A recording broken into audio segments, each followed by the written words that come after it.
So I go down, see Rick. Rick is laying in bed, no shirt on. I don't know what he's got under on the bottom. He's got a blanket or a sheet over him.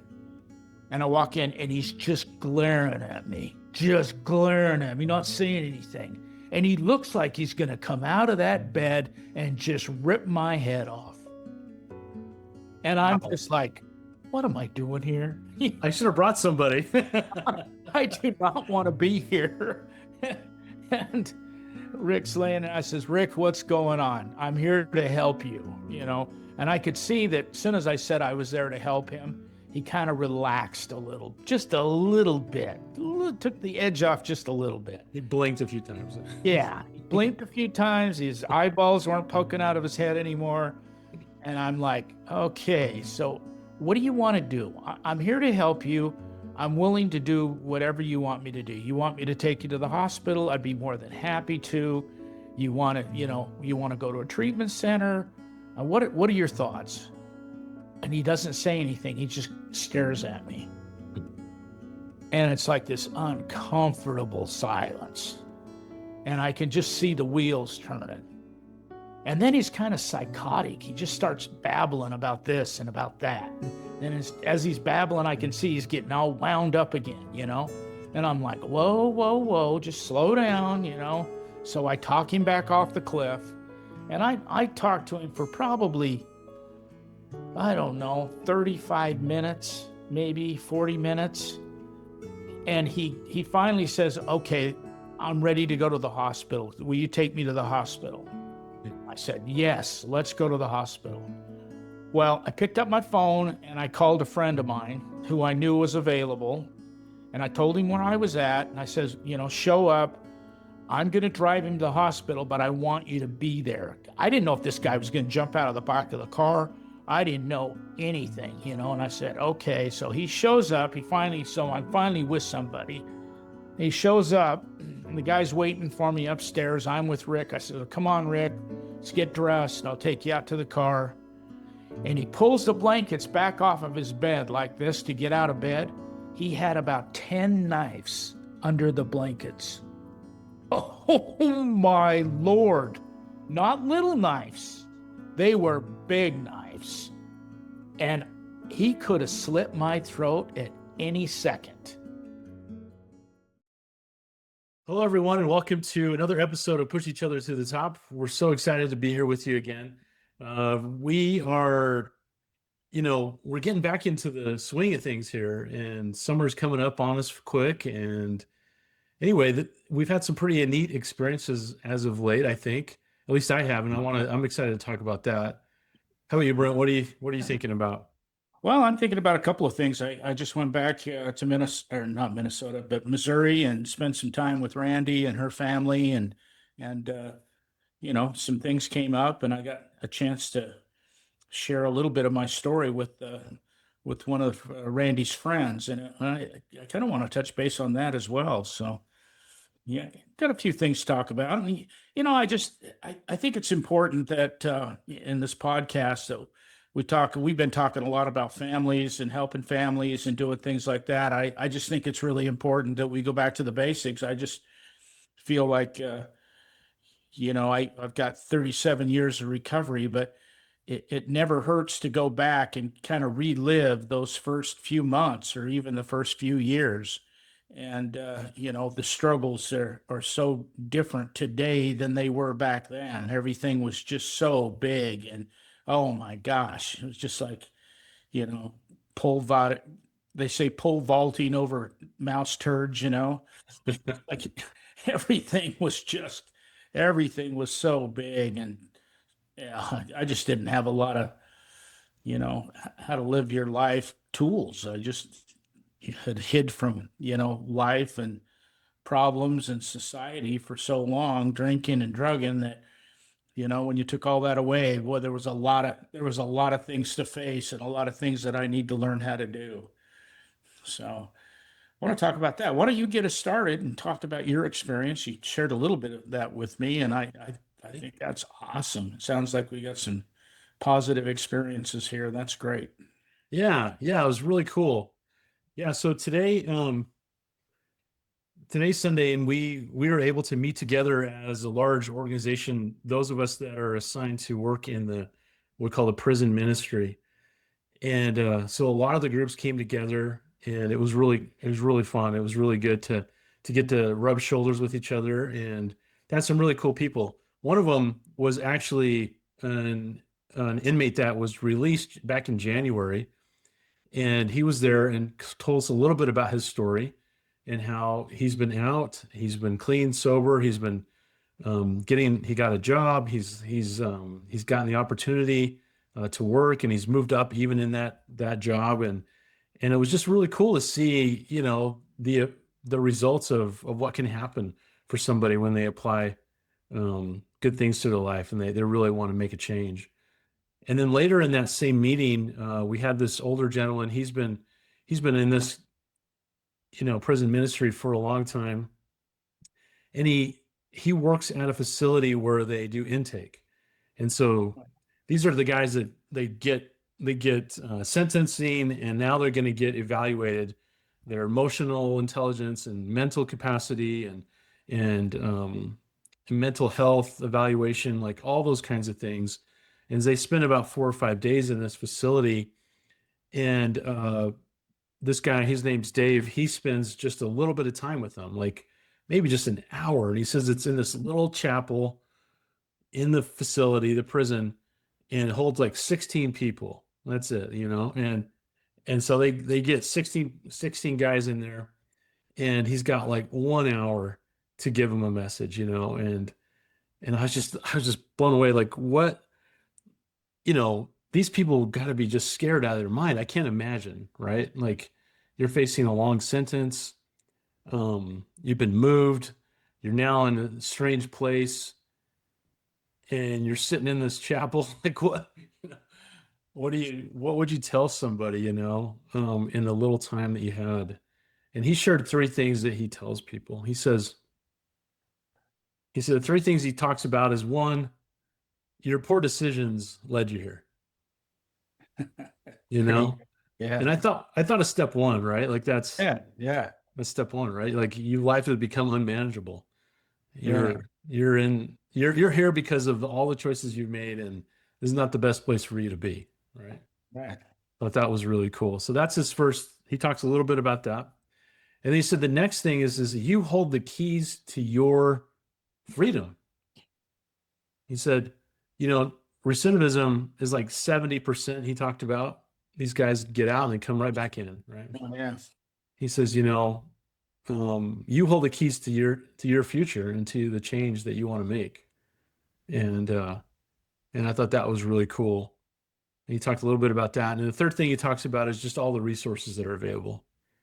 He says, there's lots of different faith groups. You can come to ours, you can come to another one, and he lists out all the different faith groups. And when they come in, they all sign in their name and their number. And then he says, hey, look, if you want to meet with our faith group, put a little star next to your name. So they pass that roll around again. And he says he's never had less than 13 Wow. sign up, and so Out of 19? at a 16. 16, right. 16, yeah. And so, yeah, I don't know. Like, that was just really, interesting to think about. The guys that I see at the detention center, we see them, they stay on average like 16 and 90 days, and then they're either deported or off to another facility or whatever the case may be. And so I get a little bit of time with them, I get to know their story, get to know them a little bit, try to help them out. Right. But yeah, I don't know. What would you tell somebody in 1 hour if that's all the time you had? Well, it sounds like a really short period of time, but I think for me, I just take myself back to where I had gone to a couple of psychologists and talked to a few people because Elaine was convinced that I was an alcoholic. Mhm. I wasn't so convinced. She was very convinced, but I was still, pushing back and saying, no, you guys just get off my back. I'm not hurting anybody. Just leave me alone, blah, blah, blah. But I talked to a lot of people in this, I was in jail and I'd had to go talk to this guy or that guy and had to, play all the games of the court. And every time I went, I'd just shake my head. I'd listen to these people and they didn't know their butt from a hole in the ground. I mean, they just were horrible. They would say things that I would just shake my head. You have no idea Mm. what it's like. And I'll never forget, I ran in, Harold Sandoval was the guy's name in Salt Lake. And I think I'd been in some kind of, I don't know, trouble with the Davis County. And they send me down to get an evaluation. And I had to go talk to Harold. He's a little tiny Mexican guy, And I walked in the door and I sat down at the desk in front of me. And, I'm just giving him my same BS line that I gave all of them, just trying to push it off. I didn't want to admit that I had a problem and this and that. And I'll tell you what, that little bugger tore into me. He knew me and he was a recovering alcoholic and he'd been sober for, I don't know, 20 years at the time. And he knew words I was going to say before I said them. I mean, he was just really, really powerful. And it's the first guy I ran into that really knew what he was talking about. And I ran out of excuses every time, I'd come up with an excuse. He'd just shoot it right down. And so he called me out. And so that message hit me pretty darn hard. And I think that had a lot to do with me finally surrendering and giving up. I still remember it to this day, and that was over 37 years ago. So it must have been a powerful message. So that didn't take no hour. It was a very short period of time. Wow. So That's so cool. what I was going to say, when you're speaking the truth and you know what you're talking about, it's hard to deny that. The truth it hits you right between the eyes. And yeah, that was old Harold. I never forget it, boy. I tried to BS him and he just tore into me. And, we became friends after that. And, I would run into him from time to time. He was really involved in the court system. And, after I got sober, I went and spent a little bit of time. They had what do they call it, drug court, and I knew the guys that were running that drug court program, and I was sponsoring several people that were, that had relapsed and broke the law and was back into drug court. So I would end up there in the courtroom and listening to how it operated, and that was pretty interesting. So that was an interesting part of that. I got to know those guys really, really good. But Harold was powerful, man. Harold just didn't, it was just like a newbie walking in and talking to me. I know what they're going to say. I know what they're going to do. I know the excuses they come up with. We all think we're so unique, but the fact of the matter is, we have the same thoughts, pretty much. Maybe not, word for word, but we know where we're going to go with it and all that. So, That's yeah, super interesting. old Harold, he was a funny guy, man. Yeah, it's kind of like what you're telling me, right? When two alcoholics get together trying to help each other, that's really powerful stuff. And he certainly could see through what you were trying to do there. Yeah, yeah, yep. That's why it's good to have somebody, somebody that knows the ropes and have been dealing with this for a long period of time. And I've talked to, I don't know, hundreds of guys and gals, starting this journey, and you're able to see through the BS, but you have compassion. I mean, I'm a kind of a hard guy because of Horace, the way Horace raised me, for a lack of better words. Yeah. But you're not doing anybody any good if you're just going to tippy toe around everything. You just got to call it out like it is. You can't just deny it, because that's what they want you to do. They want you to, oh yeah, have sympathy for him. Horace used to tell me the worst thing you can give an alcoholic is sympathy. So I believe he's right. I think he's absolutely right. I don't know how good I am at that. I know he was good at it. He sure the heck didn't give me any sympathy, but uh, I'm not as good as he was. But yeah, that was powerful stuff. 1 hour seems like not a lot of time, and I guess it really isn't, especially when you're not going to follow up, maybe not see them again. Hmm. Uh, but on the other hand, it's amazing what you can lay out. And I think, the bottom line, Jonathan, is this is a spiritual solution. Hmm. It isn't about me, it isn't about you, it's not about them. I believe that when people are ready, they hear good stuff. I just think when they're ready for the message will be heard, whether that's an hour or 15 minutes, 20 minutes. Uh, that's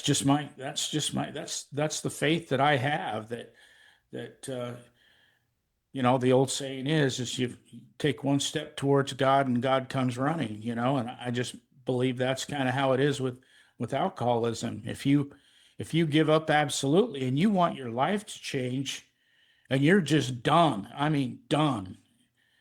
And when I say that, I mean I was willing to do anything it took to keep from taking a drink. And I don't take those words lightly. When I was done, man, I did not want to, you know, dip my toe back into that craziness. I was done. I wanted a solution. And people gave me that solution. Harold gave me that solution. He told me that there was a way out. I didn't have to live like that anymore. That if I truly wanted to stay sober, there was a program that I could follow, and they laid it out in steps, and you know, it just fit for me. Because you've heard my story. I had a hard time with the God word. I had to get over that, but I had no choice, man. It was either I got over this fear or anger with God, or I drank.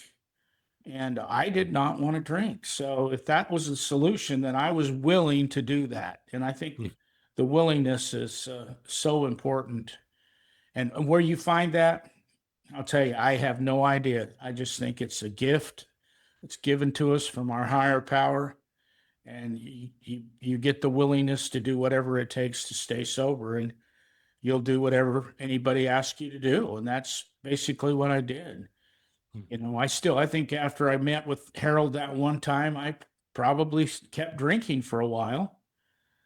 But man, his words rang in my head because he spoke the truth. So Wow, I think that's really cool. it's just important that we do that. Yeah, it sounded like he placed a little seed in your mind, perhaps, of hope, like it could change, like you could change. Yeah, yeah. Well, I walked in his office and I was big and bad and I was all puffed up and I was ready to take this, little Mexican on. Boy, he chewed me up and spit me out. He saw right through me, and that hardness kind of melded away. His words were powerful, and he shared a little bit of what he'd gone through and where he'd been, and that helped.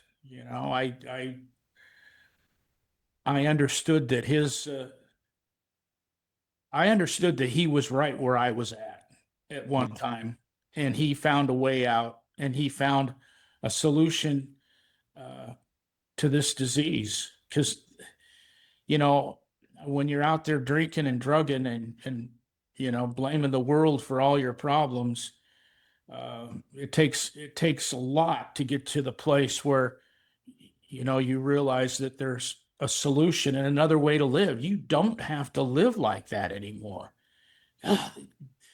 Being a drunk, I mean, there's this stigma out there, right? Drunks are just lazy, no good. They sit in the house all day.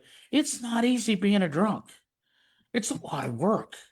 It's constant, constant work.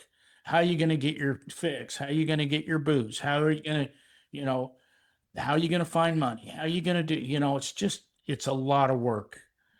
And that lifestyle, just the lifestyle is kind of addicting, You just can't imagine doing anything other than what you've been doing for so long. Scary. It's scary to put down the bottle. How am I going to face life on life's terms, Am I going to have to start opening all this mail that's been stacking up on my desk for 4 months, 5 months, maybe a year? That's overwhelming, you know? So it takes a lot of courage to be able to do that. But Yeah, I would think so. Yeah, and I'm guessing this was before you had that spiritual awakening. Is that true? I think yes, it must have been. Yeah, it must have been before that.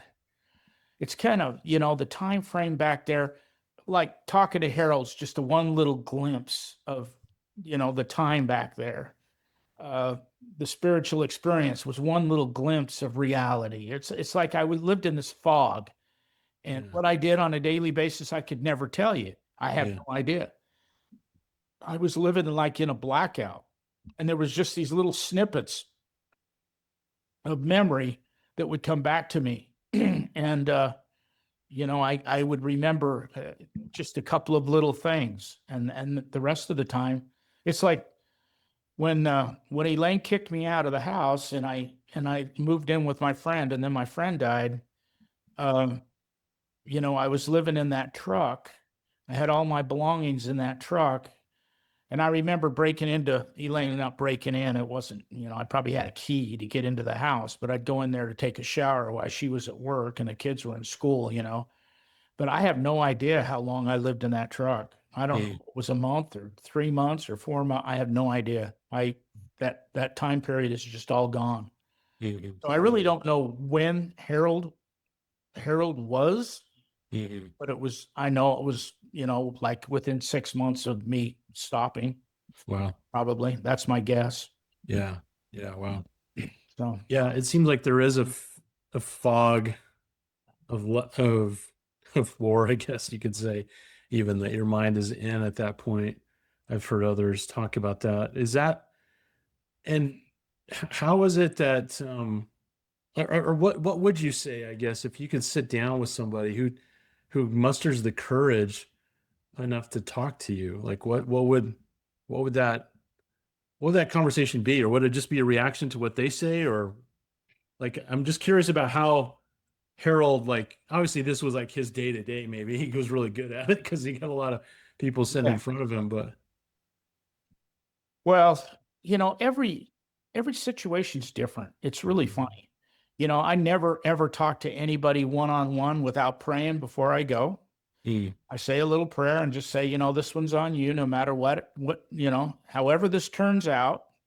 I have nothing to do with this. If it turns out good, that's on you. If it turns out bad, that's on you. You know, I just try to take myself out of it and then just okay. walk in there. And, in the beginning, I want to listen. I want to listen to where they're at. I want to listen to their story. I want to hear what's going on in their life, where they are with their family, their job, their, their financial situation. I want to hear how deep is this hole? I mean, how far down the scale is this guy gone, or gal? And then, I usually share that, I've been right where you're at. I know exactly what you're feeling. I've been there. And then, you try to give them a little hope, but as as you know, this is a program of action, right?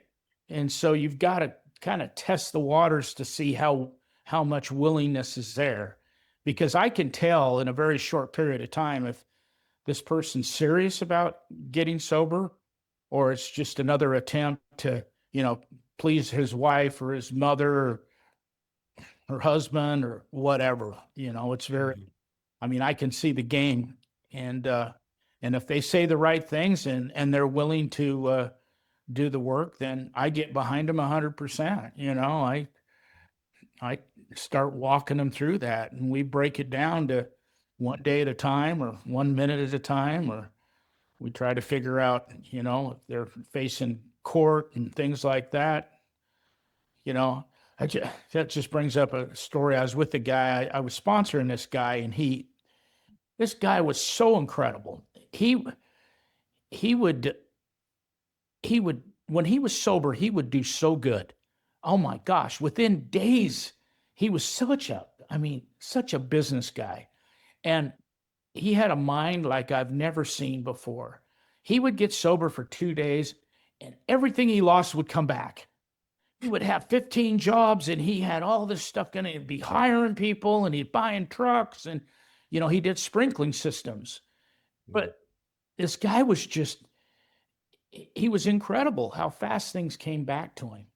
But boy, when he went out, man, oh man, he hit it hard and he was, he shot heroin and he drank constantly and really, really good guy, smart guy. But I remember one time he got out of jail and he wanted to get sober and he called me up. He says, Brent, I want to get sober. And I said, oh, well, okay, I'm here for you. I've always been here for you. He says, well, I want you to go with me today. And I said, you want me to go where with you today? And he says, well, I've got all this stuff hanging over my head, all this legal stuff. And I haven't showed up for all these warrants. I got like 5 warrants out for me. And he says, and they're all in different cities. So my plan is I'm just going to drive to the courthouse and go to the judge and just be honest with the judge and just tell him, how much do I owe you? I'll figure out how to pay you. Here I am. You want to throw me in jail? Throw me in jail. If you want to give me I got money coming in, blah, blah, blah.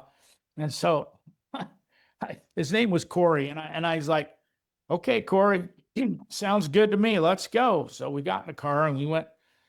The one I remember was in Murray, I think, Murray, Utah, and walked in there. And he had he had like 3 bench warrants. He hadn't showed up for all these tickets, and it seemed like there was one pretty serious offense. And so he gets up in front of the judge in the courthouse, and he tells the judge, Judge, I'm in recovery. That's my sponsor over there. He says, and I want to get better more than anything in the world. And I know if I want to get well, I really need to face the consequences of my behavior. And I've ignored this court and I've done a lot of bad things. And, I know I owe you a lot of money and I made promises in the past, but I am here today to just clear this up. And whatever you feel, like you need to do, I'm willing to do. You want to throw me in jail, I'm willing to go to jail. And the judge looked at him, he's a big guy, he's looking at him, looking down at Corey. And I thought, oh, here it comes, I mean, I've just never had any real good success in courtrooms myself. And I could feel like, crap was going to hit the fan. Ding. And this judge says, that is amazing. I don't think I've ever had anybody come in here and be so honest with me. I just really appreciate your honesty. He says, let me read your charges and all this stuff, and we'll come up with a solution. And he'd go through all the paperwork, and he'd look up and he goes, well, I'm going to drop these 2 small ones. And, you got a couple of big ones here. You owe me, $500, which was a lot of money back then. And, how long will it take you to pay me that $500? And Corey would say, well, I could do it like in 3 months. And he goes, all right, I'm going to trust you. 3 months you've got. He'd sign the paperwork and out the door we'd go. And I was just like, you got to be kidding me. Yeah. And we went to like 3 other courtrooms day and the same exact thing happened. Oh, and I was just blown away. What a great experience that was to see what happens when you don't lie, that you actually tell the truth. And I'll tell you, Corey stayed sober long enough that he paid all those fines off. And he did exactly what the courts wanted him to do. Unfortunately, Corey, God, like I said, he was such a great guy. He had a heck of a business, hired a lot of people, and he went back to shooting heroin. And his wife called me up one day and said, Corey's in the hospital, and it's not looking good. I said, what's going on? He goes, well, he's his heart's given out. He's going to have open heart surgery tomorrow, and his valves are shot, and they're going to put new valves in his heart. And this kid's like, 35 years old. And so I went up to the hospital, and he's laying there before surgery, and he can barely breathe, and skinny as a rail. And I just thought, man, look at this, look at addiction. He took it right to the edge, right to the very edge before he quit. One more time, he'd have been dead. He had that surgery, came out and did great. Oh, wow. And I used to just, oh, Corey, don't ever go back to, look where you end up, First it was the jail, or first it was this, and then you end up in the hospital having open heart surgery at 35, 36 years old, sick as, this kid, he had to learn how to walk again. He lived just down the street from me, and I'd see him out there, in his pajamas trying to walk up the street, and he got himself back into shape. He lived for a long, long time. He finally did just pass away a few years back, but it's just the power of addiction. But, you talk to people, and you experience that, and you get in the ring with them, and amazing things can happen.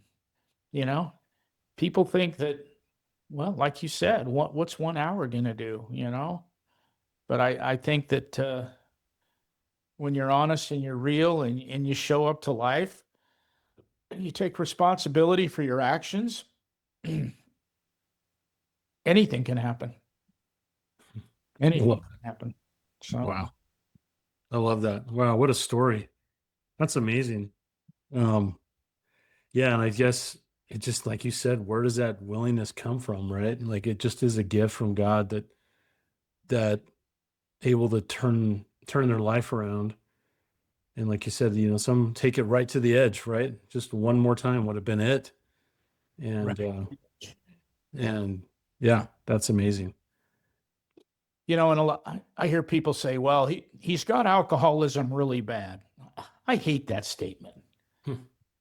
Alcoholism is alcoholism. We all have it really bad. There isn't degrees of alcoholism. Either you got it or you don't. Yeah. It's how far you take it is what's bad, So, yeah, Corey was an amazing man. He helped a lot of people. He really, really, that's the amazing stuff is, when you get out from underneath this horrible disease, and you start getting sober and get your life back together. He was able to tell his story and help a lot of people. And I'm sure there's a lot of them out there that are still sober today because of Corey's willingness to help them. So, yeah, that's awesome. Yeah. Yeah, it seems to make that's like the only thing that makes sense, right? Is that this 12 step is that now that you've gone through this, now that you have some peace and strength, give it away, right? Get out there, share it. Yeah, got to give it away. There's when you get to that 12 step, you have the opportunity to work with other people, and it doesn't happen as much as it used to, but we used to go on a lot of 12-step calls. And a 12-step call is somebody will call somebody up and say, hey, Johnny's calling. He's reaching out to us. He wants you to come over and talk to him. He's ready to start the program or go into treatment or whatever. And, would you be willing to go talk to him? And it's just, we've always called it 12-step work. So yeah, I'd be willing to go talk to him. So the rule is that you never go by yourself. You always take somebody with you, So I get this phone call one day. This kid, I think his name was Rick. Rick was a bodybuilder. He was about, I'd say 6'2", 6'3", and he probably weighed 275, and he didn't have an ounce of fat on him. He was huge. Mm. And when I tell you he's huge, and he was not the happiest person I've ever met, put it that way. So his wife calls me up, and of course, I don't follow the rules, I go by myself Yeah, there you go. because I know I can help him. You'll be fine. I'll be fine. I'll be fine. I'm taking God with me. We'll be great. Everything will be fine. So I go up to the house, knock on the door. She invites me and says, "Oh, he's downstairs laying in bed." Oh, okay. I says, does he want to go? Yes. He's angry, but he says he's willing to go. And I says, well, how long has he been drinking? And he'd been drinking for a couple of months. So I knew he had to go to detox. He had to go to the hospital, right? So I go down to see Rick. Rick is laying in bed, no shirt on. I don't know what he's got on the bottom. He's got a blanket or a sheet over him. And I walk in and he's just glaring at me, not saying anything. And he looks like he's going to come out of that bed and just rip my head off. And I'm just like, what am I doing here? I should have brought somebody. I do not want to be here. And Rick's laying there. I says, Rick, what's going on? I'm here to help you, And I could see that as soon as I said I was there to help him, he kind of relaxed a little, just a little bit, took the edge off just a little bit. He blinked a few times. Yeah, he blinked a few times. His eyeballs weren't poking out of his head anymore. And I'm like, okay, so what do you want to do? I'm here to help you. I'm willing to do whatever you want me to do. You want me to take you to the hospital? I'd be more than happy to. You want to go to a treatment center? What are your thoughts? And he doesn't say anything. He just stares at me. And it's like this uncomfortable silence. And I can just see the wheels turning. And then he's kind of psychotic. He just starts babbling about this and about that. And as he's babbling, I can see he's getting all wound up again, And I'm like, whoa, whoa, whoa, just slow down, So I talk him back off the cliff. And I talked to him for probably, I don't know, 35 minutes, maybe 40 minutes. And he finally says, okay, I'm ready to go to the hospital. Will you take me to the hospital? I said, yes, let's go to the hospital. Well, I picked up my phone and I called a friend of mine who I knew was available. And I told him where I was at. And I says, show up. I'm going to drive him to the hospital, but I want you to be there. I didn't know if this guy was going to jump out of the back of the car. I didn't know anything, and I said, okay. So he shows up. I'm finally with somebody. He shows up and the guy's waiting for me upstairs. I'm with Rick. I said, come on, Rick, let's get dressed. I'll take you out to the car. And he pulls the blankets back off of his bed like this to get out of bed. He had about 10 knives under the blankets. Oh my Lord. Not little knives. They were big knives.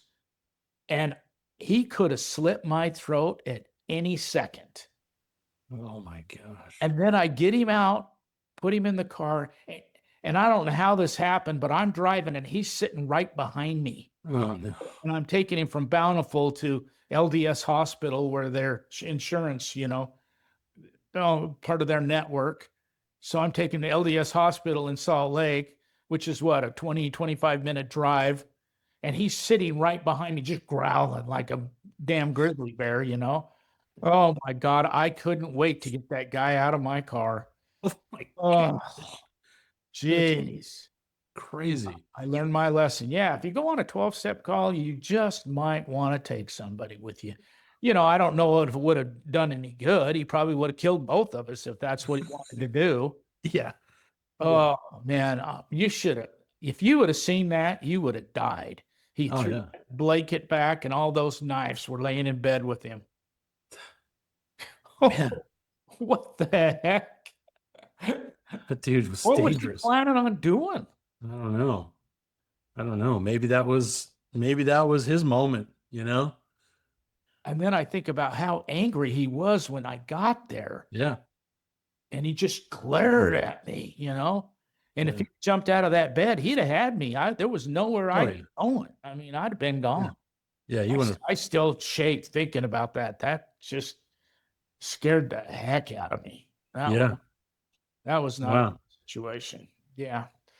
Sometimes you need to follow the rules. You got to follow the rules. Even if you think you don't have to follow the rules, good idea to follow the rules. Yeah. Wow. Yeah, that was probably his moment, like either you're gonna go to treatment or you're gonna die, right? I mean, maybe that was where he was at. Yes, I don't man. know. I learned a big lesson, and I'm I'm always very cautious now when I get called out to a 12-step call. I had another one that happened.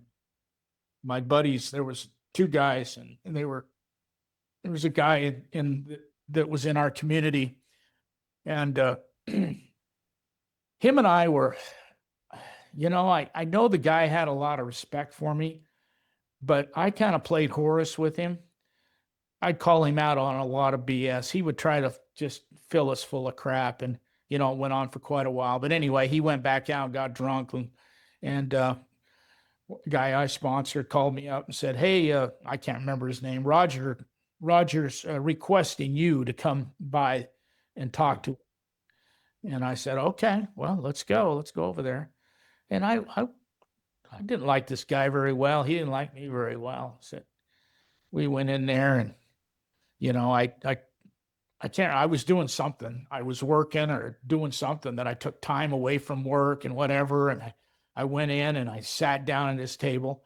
And this guy, he couldn't wait for me to sit down. So I sat down, and he called me every name in the book. He told me what I was the biggest piece of crap that was walking the planet, that he was mad because I was sucking good air. I mean, he could not stand me. And I sat and listened to him for about, for a long time. I just thought he'd quit, but he just kept going and going and going and telling me what a piece of crap I am. And I just looked at my buddy and I said, "And why am I here?" Yeah. Why did you ask for me to be here? Why did I need to be here? Yeah. Because, and I finally just said, I don't really need to listen to this. I'm sorry you have this opinion about me, but there isn't anything I can do about it. Teach his own. So I got up and walked away, and I never saw that guy again. I have no idea what happened to him. I'm sure he's dead. Yeah. Well, He was just, there's different types of people. He was one of those that were too smart to get well. He had all the answers. He didn't need me telling him how to do it. He didn't need anybody to tell him how to do it. He had all the answers. And that was one of the sayings that I said in meetings all the time. Don't be too smart for this. Get dumb. Get real dumb. Dumb ones get sober. Smart ones, they die. So get stupid. Just get dumb and follow our directions. Don't think.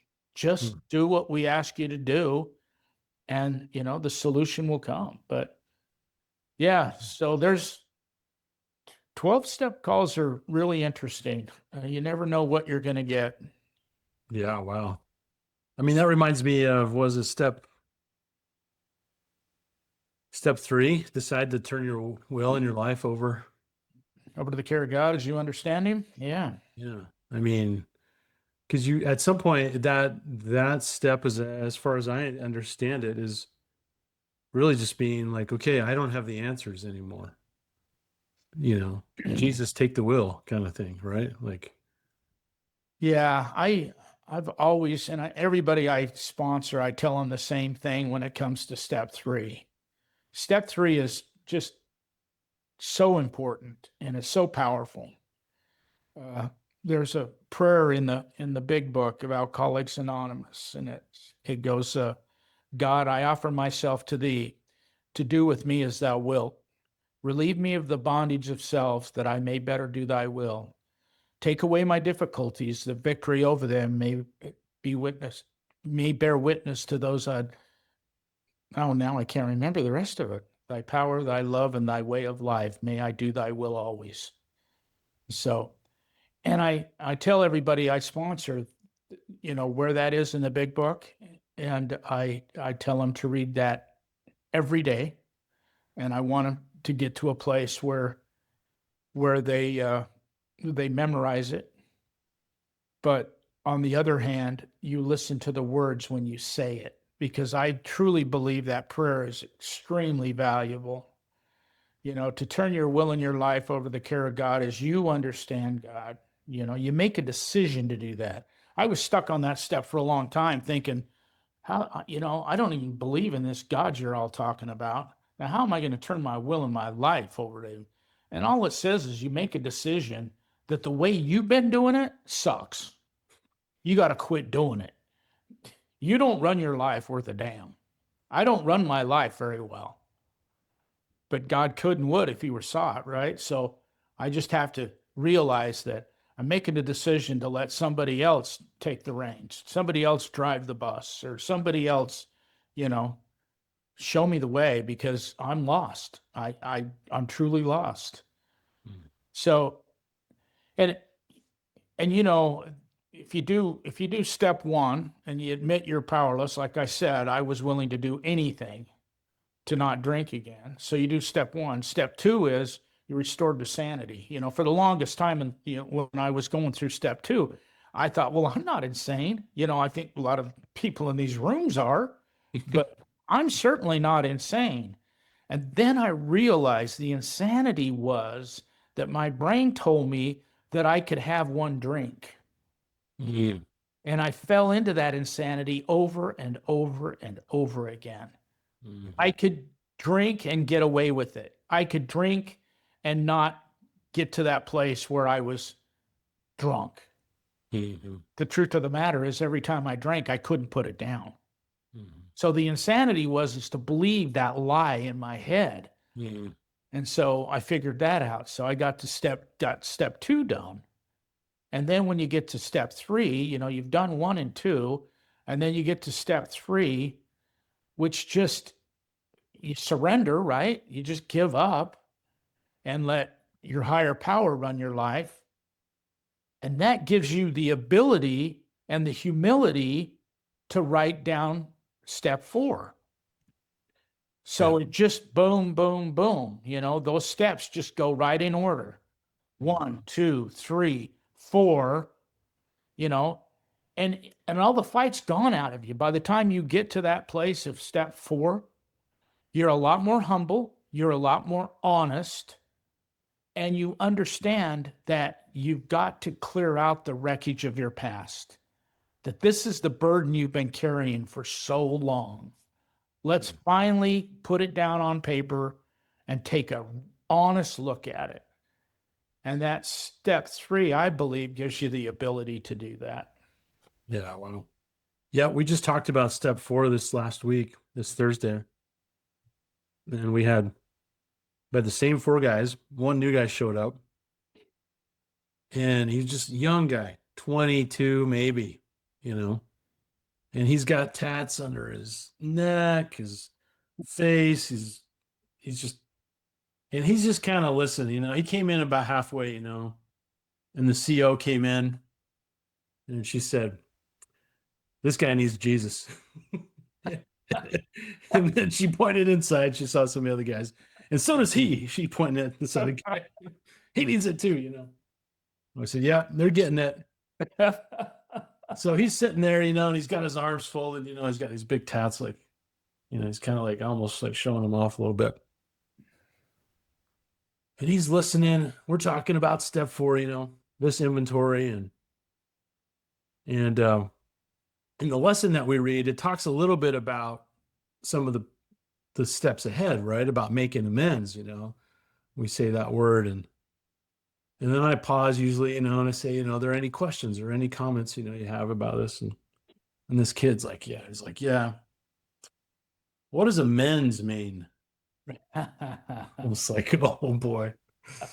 I said, what do you guys think? And then one guy's next to me. He's like, well, he's like, if you got a beef with somebody, and it's like, we kind of live by the rule of eye for an eye, And Yeah. we're just like saying, okay, it's over, we're not going to fight each other anymore. We're done, we're going to apologize. And I said, yeah, that's good. That's good.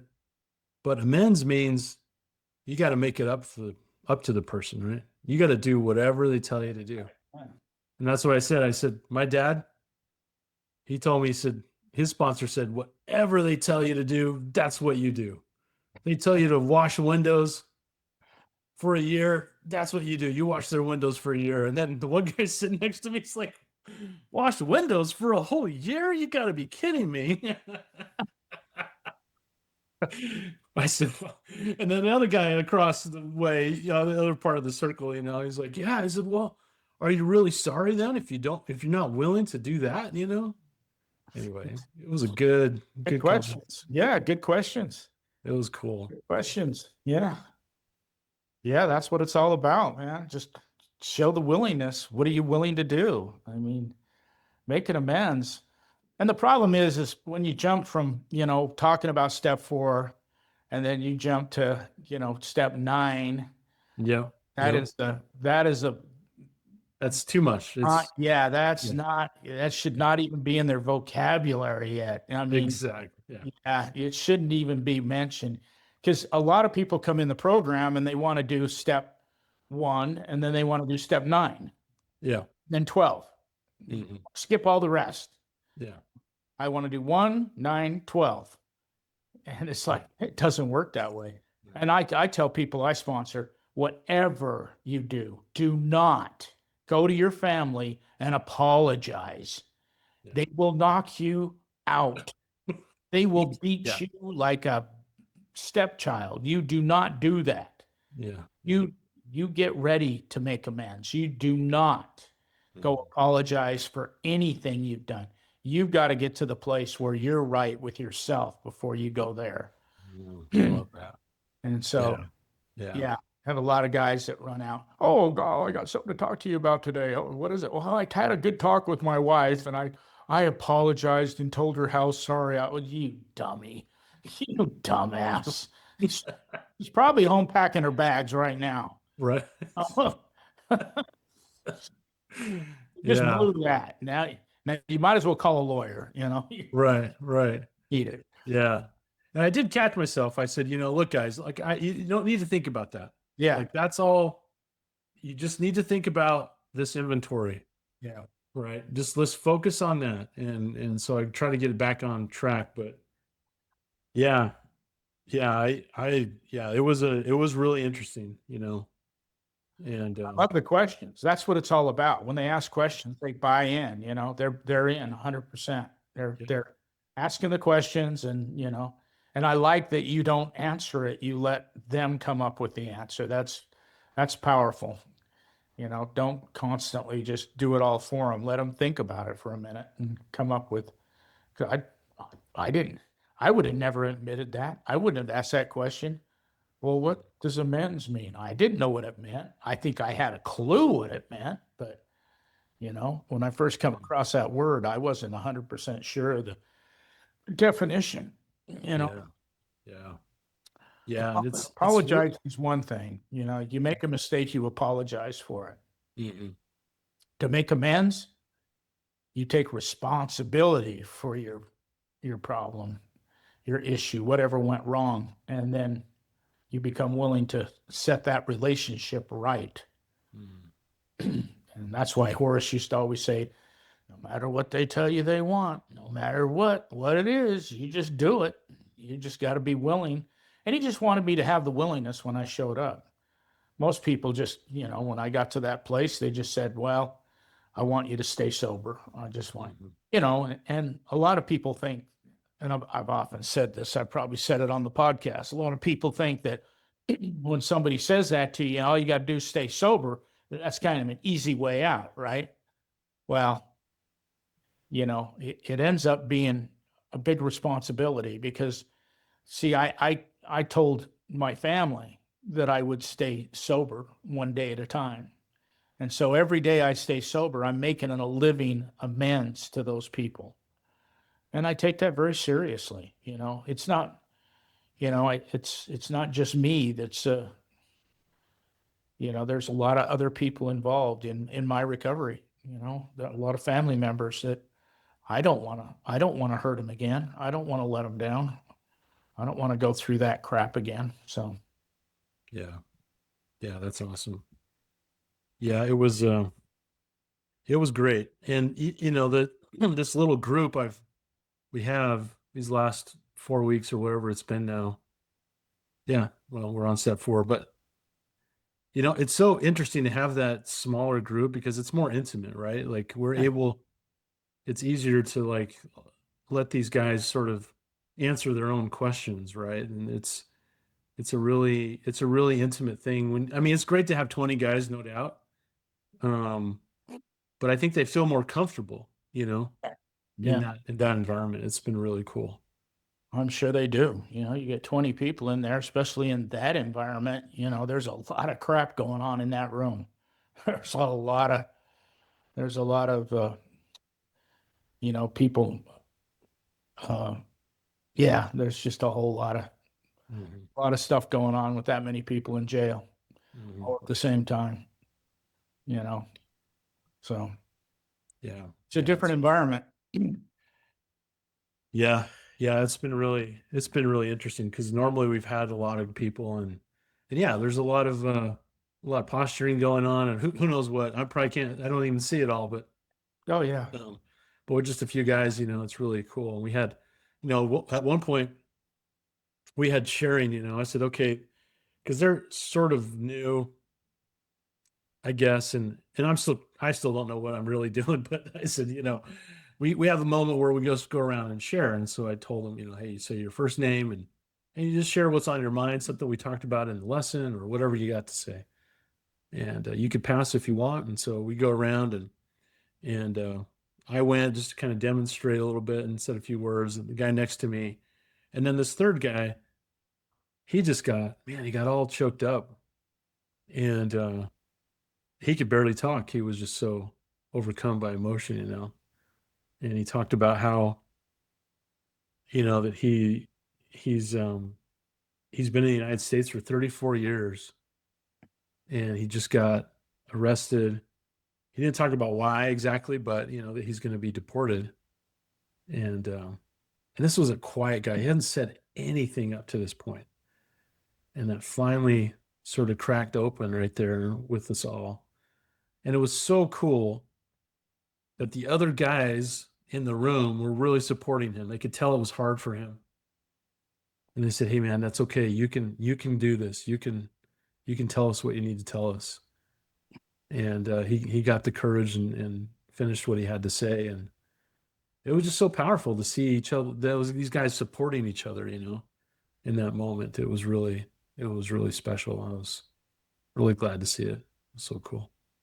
Well, you're really lucky to be able to go out there and see some of this stuff. You think about people in that, I don't know. I think about people out there in the big bad world and they get up in the morning and they brush their teeth and take a shower or whatever and go to work and sit in the office and do whatever they do and go to lunch, come home, feed the kids, go to, baseball practice or whatever.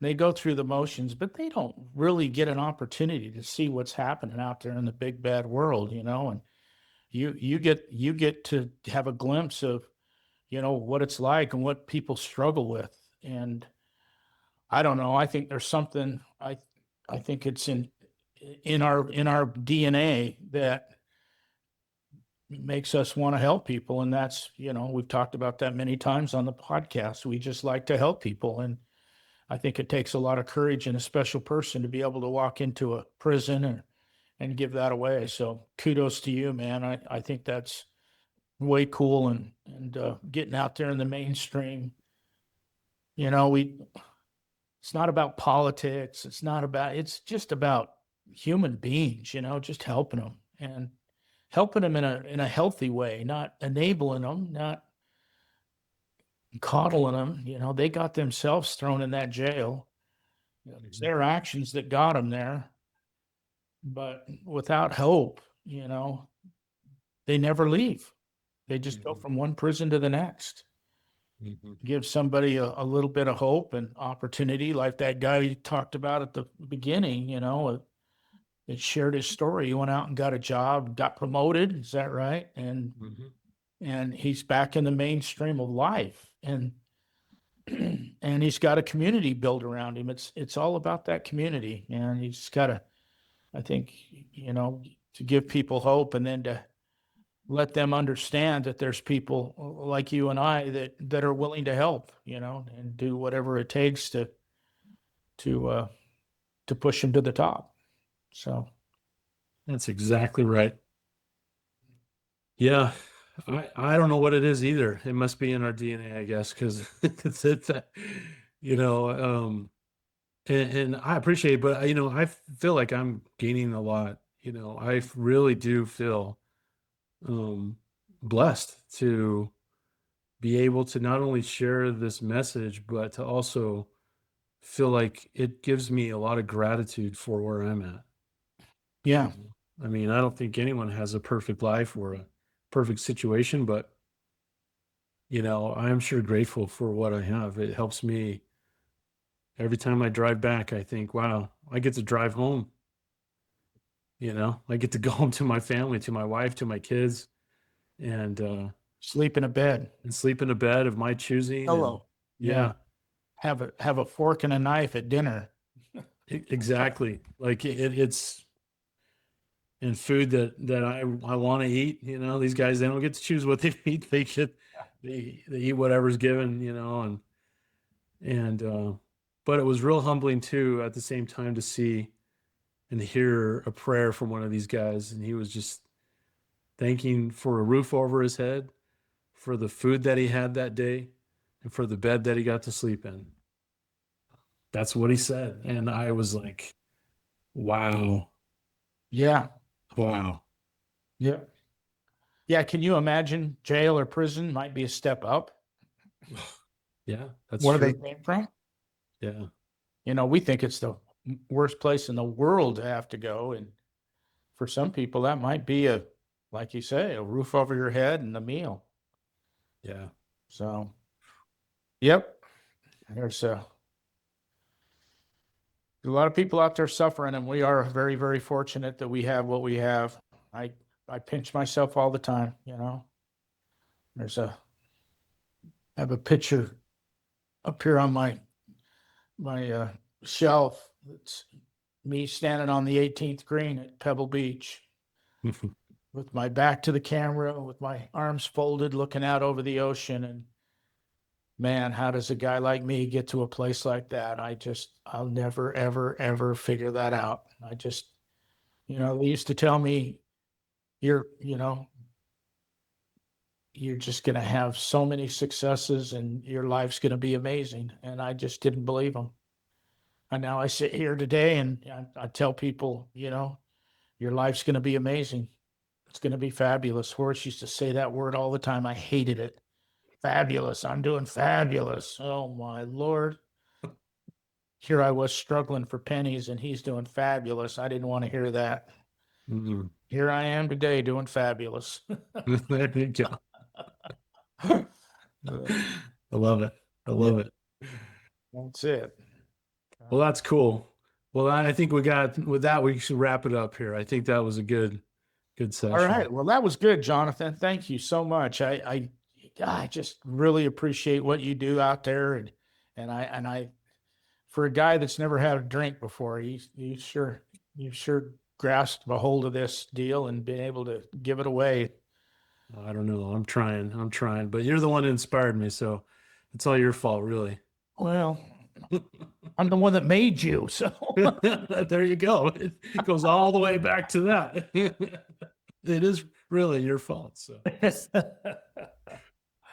well, with that, we'll tell everyone thanks for listening. And yeah, if you have questions, please let us know. If you'd like to have different topics or have, something to reach out and tell us, we'd love to hear it. Check our show notes, and we'll see you next time on. We have a website too, don't we? We got a website. Yeah, pusheachothertothetop.com. You can go there, get all the episodes, and reach out to us via email. So do it. We'd love to hear. We also have recovery path That's right. Recoverypathcoaching.com coaching. as well. So going there. Still don't have a email. I got to get with Randy. I don't know what happened there. Yeah, got to fix that email, but that'll happen very quickly. Yeah. So yeah, we're Anyway. available. We'd love to help. If there's anything we can do or any, we can talk or whatever, we're more than willing to do that. So everybody take care and give yourself some credit and know that there's some hope out there. That's right. And we'll see you next time. Bye. Ciao. See ya.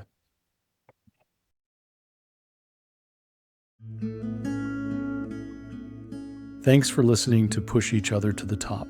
Brent's story is a reminder that even in our darkest moments, there's still a path forward and someone willing to walk it with us. If this episode meant something to you, share it. And if you're struggling right now, please know you're not alone. Follow the show wherever you get your podcasts so you don't miss the next story. And if you can, leave a quick review. It helps more people find these conversations. New episodes drop soon. We hope you'll come back. Continue listening for behind the scenes moment after we ended the episode. I think that turned out really good. That was surprisingly good. I had no idea what we were going to talk about. I was watching basketball. I looked down at my watch and I thought about it earlier in the day and I looked down at 7:00. Wow.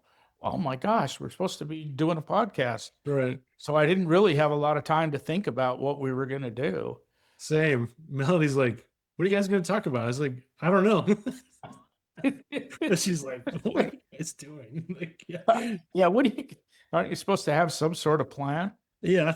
Works out though. It's honest and it's real. Yeah, it is. It's like, this is what happened this week. This is what happened today. Yeah. This is the top, this stuff we talked about. And this is what happened. These are the guys that ask questions and whatever. Yeah. You heard some stories that I hadn't shared before. Yeah, that was really cool. Yeah. So yeah. That was, see, it works out. Yeah. There's thousands of those stories every time you bring something up. Oh, I remember this time. Yeah. Yeah. Yeah. That's nuts. Wow. A lot of good stories, man. Yeah. It's like a journal kind of backwards, I guess, huh? Yeah. Looking back in time going, oh yeah, that's right. I did have a thing happen to me. Well, I don't have much of a memory, but I'll tell you when you live like I've lived and I've gone through the steps and I've faced a lot of these challenges, man, those stories stick. You remember them. You remember how you got through certain struggles and certain things in your recovery that you never dreamed you could. And you remember the people that pushed you to the top, that really had your back. I mean, you hear that all the time. Oh, I got your back. We really had their back. They had my back and they pushed me to the top. And that's where that saying came from. Yeah. We don't tear each other down. We help people succeed. And that's what it's all about.